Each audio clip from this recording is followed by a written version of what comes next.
believes that there is some promise to genomic medicine. And so what I wanted to do today was talk a little bit about what we can actually do today in the clinic and some of the places where genomic medicine is already being used, and then also talk a little bit about some of the things that are coming for the future, some of the things that have been making headlines, and where we think this could potentially go and what some of the challenges are going to be in getting us there. So I wanted to start off with just discussing a little bit about what is genomic medicine. So you may have heard a number of different words bandied about in this area. People talk about genomic medicine and personalized medicine and precision medicine, and what is the distinction between all of these different topics? So personalized or precision medicine really refer to the same thing. It's just people's individual preference over whether they would rather talk about it being personalized or precision. But both of them are really talking about using medicine tailored to an individual and a person that they're going to see in the clinic. Now, this isn't really new or novel. That's the way that medicine has been practiced always. And medicine really is about treating an individual rather than something like public health, which is about treating populations.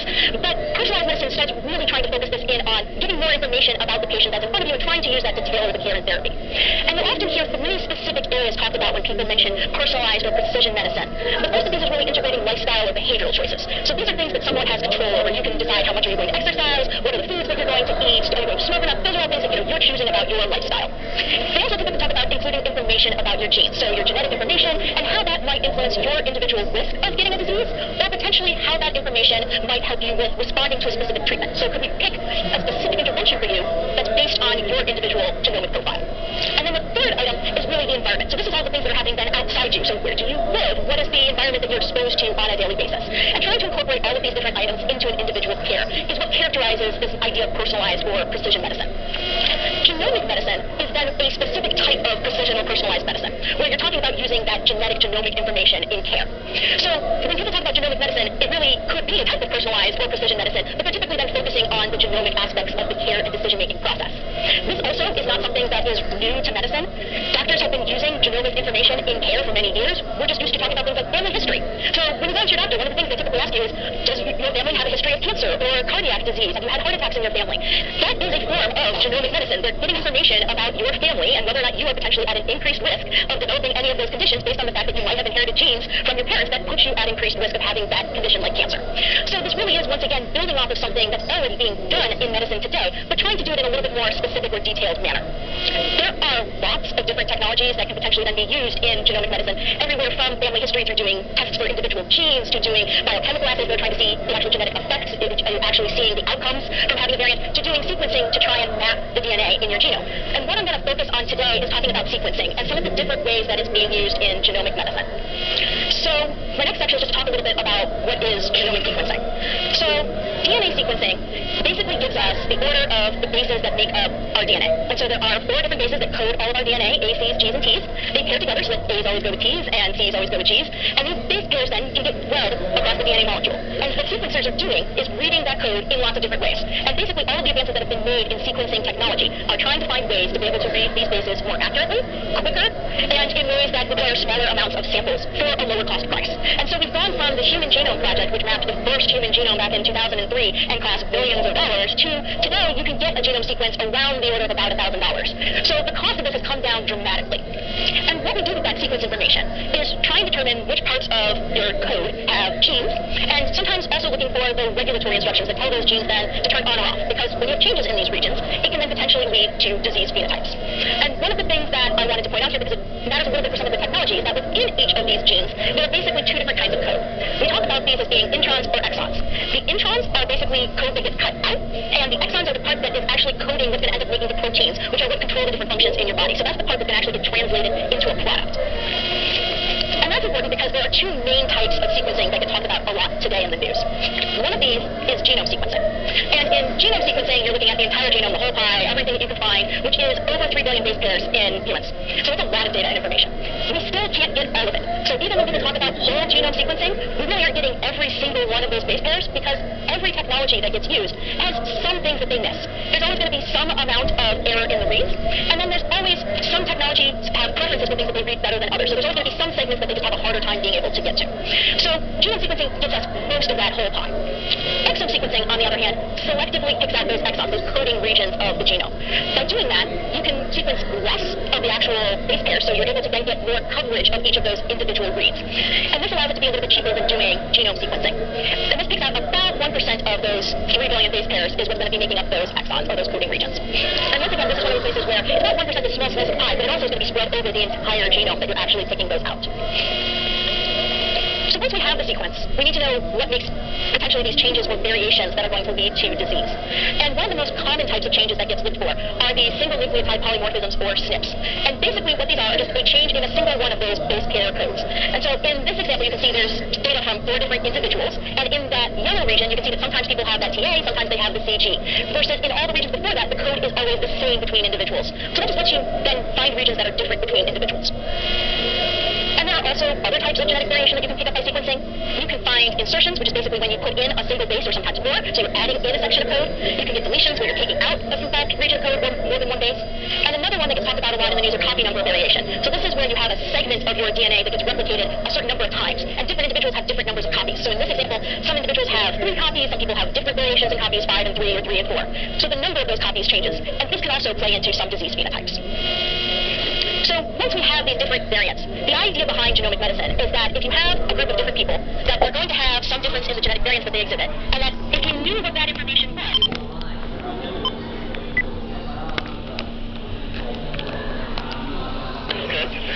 last name is Vergasol, I come from UCSD, and I'm going to tell you, so the style is going to be slightly different, it's going to be more seminar, but along the way I'll put at the board, I'll go at the board and try to fill in all the details, just interrupt me, and I'll tell you what we learn about navigating in uncertainties. Let me get started with, in particular, navigation.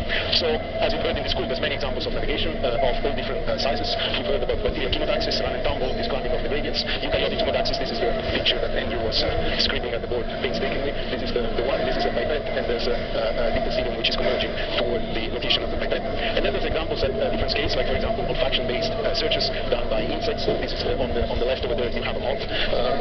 Over here, it's a male moth, and it can start from tens or even hundreds of meters, and then it flies toward the source being a female which is releasing pheromones. And the issue is to understand how this is being made, and how this feat is realized by the moths. The same thing is actually at different scales is done by rodents. It's different in the sense that rodents tend to navigate at closer distances, and it's probably also different the kind of olfactory cues that they are sensing, because as you see here, they're close to the ground, and now close to the ground, the transport of odors is quite different than for the case of the moths. So there's an interesting issue how much they're using about the odors close to the ground, and how much when they raise, they're sniffing something in the wind. And then the issue, the other phenomenon, which is what I will discuss mostly today, for lack of time, is the soaring by birds and gliders.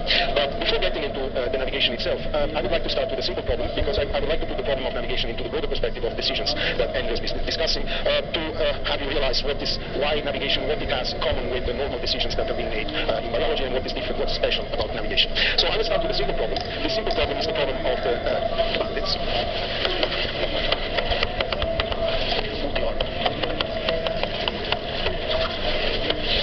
And I suppose not everyone has heard about this, so let me define what they are. You have a bunch of slot machines. You have K slot machines. And each one of them has a probability P1, P2, Pk of giving you a win.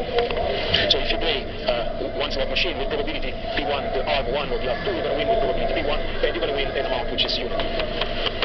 Okay, so the amount you win is totally fixed. So this is also called Bernoulli R's for obvious reasons, because the outcome is a Bernoulli variables. And the issue is, at the very beginning, I don't know the probabilities. How should I play? And how should I play? Of course, what I want to do is that I would like to maximize reward. Maximize reward, or if you take this is if you're an optimist, if you're a pessimist, then you say that you're going to minimize regret. And just for the purpose of the analysis, let me put the probabilities. Of course, you as a player, you don't know, but as the analysis, we can do that. We put these probabilities in this order. So 1 is going to be the highest probability, the most likely one, and minimizing regret is going to be the sum over the number of plays that you have, which is so far is not been defined, minus R alpha of K. So the index alpha runs over this one, and maybe K is not the right one. Let's call it I. Alpha I. So what is this? If alpha I, so the index that you played, the arm that you played at the game at the I equal whatever I is equal to 1, then of course the regret is going to be equal to 0. But if you play lower arms, 2, 3, or 4, on average you're going to lose. So this on the limit of long n is going to be equal to P2, for example. So the regret, let's say 2 arms, the regret is going to be essentially the number of times that you played the second arm multiplied by P1 minus P2. And the issue, of course, is that you would like to play the lower arms, the suboptimal arms, as little as possible.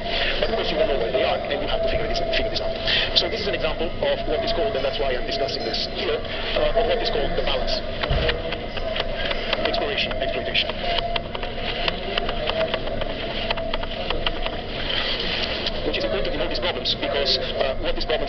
Well, you might try to be very greedy. So a very greedy attitude would be that, for example, you played a few times this odds, and there's one of them which is going to have the estimated probability of winning. So let's say that you played this one, you played n1 times, and w1 is going to be the number of wins, and 2 the same thing, and w2. So you can estimate the likelihood that this pi is going to be ni over, no, it's going to be wi over ni. And pseudo counts, if this is going to be all this is going to be the limit of n going to infinity, so pseudo counts, if you want to add them, they don't really matter. So if you're greedy, what are you going to do? Well, you're going to pick the r which has the highest estimated probability, and you're going to play them. So, okay, you're going to pick the r max. Now, this, of course, would make sense if you knew exactly these probabilities, but you have to find them out. So the downside of this is that you might miss the opportunities, you might miss the best of them. And so eventually you might end up playing with the suboptimal arm. And what this balance of exploration and exploitation is the fact that in order to discover what's the best arm, you have to explore. So you have to waste a little bit of this, you have to pay a little bit of regret in order not to pay a much worse regret on the long run. So this is what is called foreplanning, which is another important aspect of all these kind of problems, because what you want to do is that you want to make a move, not just to maximize what you're going to get, for example, the orders that you're going to, the detections that you're going to have in the immediate future, but you also want to plan what is going to happen in the far future, and try to have a strategy which is not too greedy and looks in the future. So how do you solve this problem? In fact, this problem is relatively easy to solve. Well, the way you go, let's say k equal to 2. Just to simplify, you can generalize to other number of arms. And what you can do, of course, is that you can build the posterior out of this. So the posterior for pi alpha is going to be pi alpha times the number of wins for this, 1 minus pi alpha.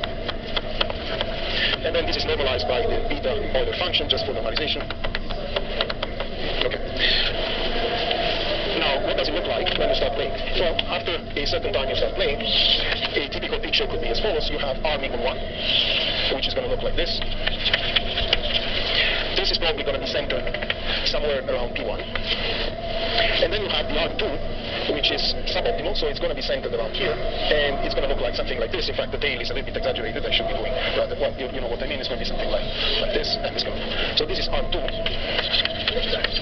This is P, this is the probability pi estimated, and this is the posterior P of pi, the way they look. Okay. So these are plots of those kind of functions that you have over there. And because this one has a higher mean, it's quite likely that you've been playing this more times than the second one. Okay.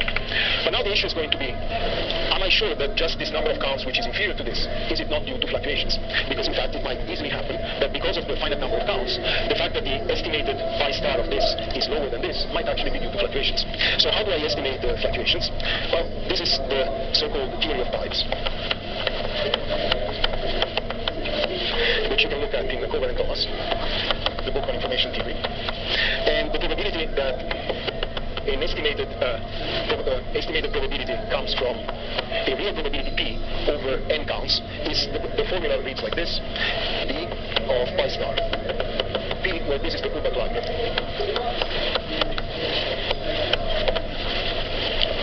How many of you are familiar with this? Okay, so I can skip the derivation, which is relatively trivial. It's just taking the formula of the binomial, expanding with Stirling, and we keep going. So how do we use now this formula in our case? Well, our formula in our case is that we have, as I said, N1, W1, and the estimated pi star 1, and 2, W2, pi star 2. And so I want to make sure that the probability that this, that I see here, is not due to a probability which is actually lying on this side. So what I want to do is that I want to estimate the probability that pi 2 star is generated by pi 2, which is larger than pi star 1, over a number of counts, which is n.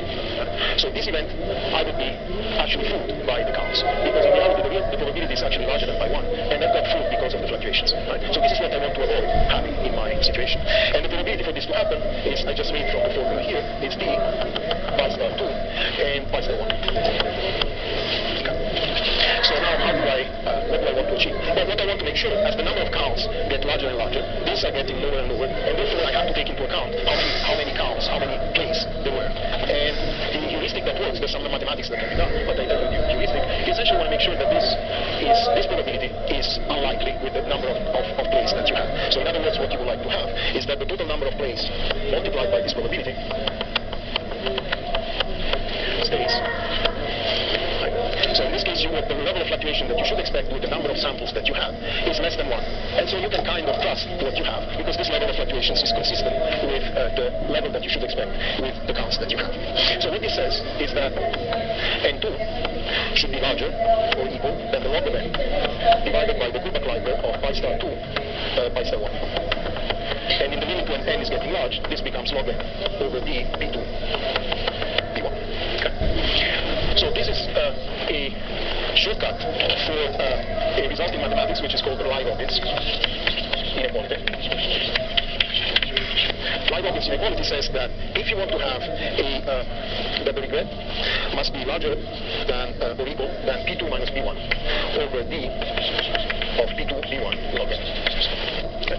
So for what is called asymptotically efficient strategies, which means that on the long run, you're never going to miss the right arm. So if eventually you want to realize that what is the best arm in the long run, then you have to pay a price. And the price you have to pay is that this n2 must be larger or equal than this. So how do you play this game? Well, the way you play this game is kind of now obvious from this. What you end up doing is that you play the best arm from here. So you're greedy, up to the moment where you keep playing on the greedy one, n is going to increase. And so there's a moment where the suboptimal arms, the count, become critical. Essentially, you play them too few times, and you have to start playing them in order to make sure that you're not getting fooled by fluctuations. And this kind of strategies, they achieve optimality. And you can prove all sorts of results about this optimality of this strategies of decision. For example, there's some upper confidence bounds.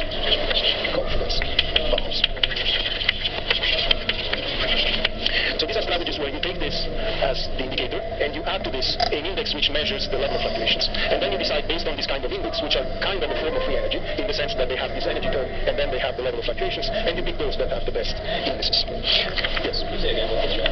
So the strategy is going to boil down to the following. Imagine you've played a certain number of times. So you have a situation where you have a best arm, let's say pi star 1. Which arm at the beginning, anyway, this is all asymptotic, so at the beginning you populate all of this, you get to a finite number of plays. And you get to a situation where you played a certain number of times, you have some estimates of the price. Okay. So now you keep playing pi star 1, the best of them, until the number of counts, n2 is going to stay fixed. So there's a moment where you start increasing this, where n2 is going to become critical, and then you have to start playing n2. Okay. And this is the way it goes. And this is implementing this balance in an optimal way, actually, in that case. But qualitatively, this is implementing this balance of exploitation and exploration. Okay, so why this problem? I find it interesting because it's a very primitive and very simple form where you can actually control the results, where you can see this balance and how you should actually implement it. And it gives idea in general that being greedy is not the right thing to do. Now, sure, people actually do this. Did you just do this? So there's examples coming to biology. There's example of birds. You give them a chance of eating from different sources, and what you do is that they actually implement a strategy which is very close to one. So they test from one, they test to the other, and then they start playing actually after a while with this kind of strategy. So it's another field where this kind of stuff has been used is in allocation of resources. Because of course you would like to find out how you should allocate some resources. This is like allocating when you play your bandits. And so in economy this is a very popular field, and I'm giving you the very simple version because other more complicated versions at least become functions of time. So now then you have to update continuously your probabilities, and then it becomes even more. Yes. So in all of the biological examples and familiar process systems, they are incredibly hard to actually implement in the sense that what animals do depends on all sorts of things, right? It will depend on things like whether the food accumulates on each terminal, how long it takes to run from one terminal to another, and things like that. So to which extent one can actually say that animal is doing something, right, rather than the experiment was achieved You cannot tell. The only statement which is being made is that this kind of stuff is giving you, so you can calculate and you can prove optimality. Okay? So this kind of arguments, they give you a bound on how well you can do something. And what is being found in some experiments is that you get very close to optimality. This doesn't say that the animals are implementing, for example, upper confidence bounds. This is not what is being said. But it's just being said that they're getting very close to the optimum. So if then you want to discover exactly what they're doing, you have to do much more work, not just observe. You should sample them. You should, for example, change the condition, which is something that, as far as I know, has not been done. So the strategy to switch, there's a number of strategies to switch. I'm giving you the qualitative, so the qualitative